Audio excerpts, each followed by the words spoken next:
हरि ओम नमो भगवते वासुदेवाय। श्री ओम नमो भगवते वासुदेवाय। और 10,000 योजन ऊंचे हैं। इनसे कर्मश, हरिवर्ष, किम पुरुष और भारतवर्ष की सीमाओं का विभाजन होता है। इलाव्रत के पूर्व और पश्चिम की ओर उत्तर में नील पर्वत और दक्षिण में निषद पर्वत तक फैले हुए गंधमादन और माल्यवान नाम के 2 पर्वत हैं। इनकी चौड़ाई 2-2 हजार योजन है और जय भद्रशव और केतुमाल नामक 2 वर्षों की सीमा निश्चित करते हैं। इनके सिवाय मंदर, मेरु मंदर, सुपाशर्व और कुमुद नाम के पर्वत 10-10 हजार योजन ऊंचे और उतने ही चौड़े हैं। जय पर्वत मेरु पर्वत की चौकियों के समान ऊपर की ओर उठे हुए हैं। इन चारों के ऊपर आम, जामुन, कदम्ब और बड़ के 4 पेड़ अध्वजा के समान उठे हुए हैं। इनमें से प्रत्येक वर्ष 1100 योजन ऊंचा है और इतना ही इनकी शाखाओं का विस्तार है। इनकी मोटाई 100 योजन है।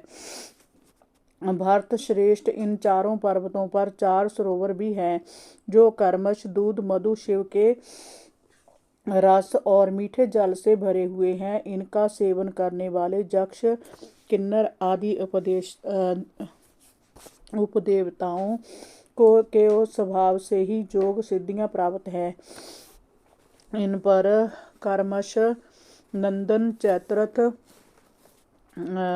भैवराजक और सर्वतोभद्र नाम के 4 दिव्य उपवन भी है।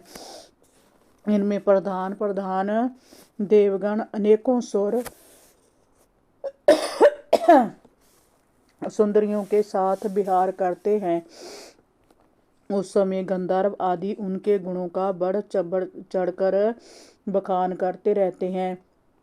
राजन, मंदराचल की गोद में 1100 योजन ऊंचा जो देवताओं का अमर वृक्ष है, उससे बड़े बड़े स्वादिष्ट आम गिरते हैं। वह जब फटते हैं तब उनसे लाल रंग का जो मीठा रस निकलता है वह अरुणोदा नामक नदी के रूप में बहने लगता है। जय नदी मंदराचल के शिखर से गिरकर अपने जल से इलाव्रत वर्ष के पूर्वी भाग को सींचती है। भगवान शिव की पत्नी पार्वती जी की अनुचरी यक्ष पत्नियां इस जल का सेवन करती हैं। इससे उनके अंगों से ऐसी सुगंध निकलती है कि उनके स्पर्श से बहने वाली वायु 10-10 योजन तक चारों ओर देश को सुगंध से भर देती है। इसी प्रकार जामुन के वृक्ष से जो बड़े बड़े फल गिरते हैं, उनके फटने से जो रस बहता है वह जम्बू नाम की नदी के रूप में परिवर्तित हो जाता है। वह मेरु मंदर पर्वत के शिखर से गिरकर इलाव्रत के दक्षिण भूभाग को सींचती है। उसके किनारों की मिट्टी जाम्बूनाद नाम का सोना बन जाती है जो देवलोक को विभूषित करती है। इससे देवगण की स्त्रियां अपने आभूषण बनाती हैं। सुपाशर्व पर्वत पर जो विशाल कदम्ब वृक्ष है, उसके 5 कोटरों से मधु की 5 धाराएं निकलती है। वह सुपाशर्व के शिखर से गिरकर इलाव्रत के पश्चिमी भाग को सींचती है। जो लोग इसका मधुपान करते हैं उनके मुख की वायु 100 योजन तक अपनी महक फैला देती है। इसी प्रकार कुमुद पर्वत पर जो शतबलश नामक कट वृक्ष है, उसकी जटाओं से अनेक नदियां नीचे की ओर बहती है। उनसे दूध, दही, मधु, घृत, गुड़, अन्न, वस्त्र, आसन और आभूषण आदि सभी प्रकार के पदार्थ प्राप्त हो जाते हैं। जय सभी इलाव्रत के उत्तरी भाग को सींचते हैं।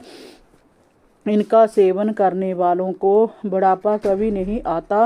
राजन, कमल की कर्णिका के चारों ओर जैसे केसर के पराग कण होते हैं, उसी प्रकार मेरु पर्वत के मूल देश में उसके चारों ओर करंग, कुरर, कुसुम्भ, कैंकरक, बैंकक, त्रिकूट, शिशर, पतंग, रुचक, निषद, श्रीनिवास, कपिल, शंख, बैद्य, जारुद, हंस, ऋषभ, नाग, कालजर और नारद नाम के 20 पर्वत और हैं। इनके सिवाय मेरु के पूर्व में जठर और देवकूट नाम के 2 पर्वत हैं। जय 18 हजार योजन लंबे, 2-2 हजार योजन चौड़े और ऊंचे हैं।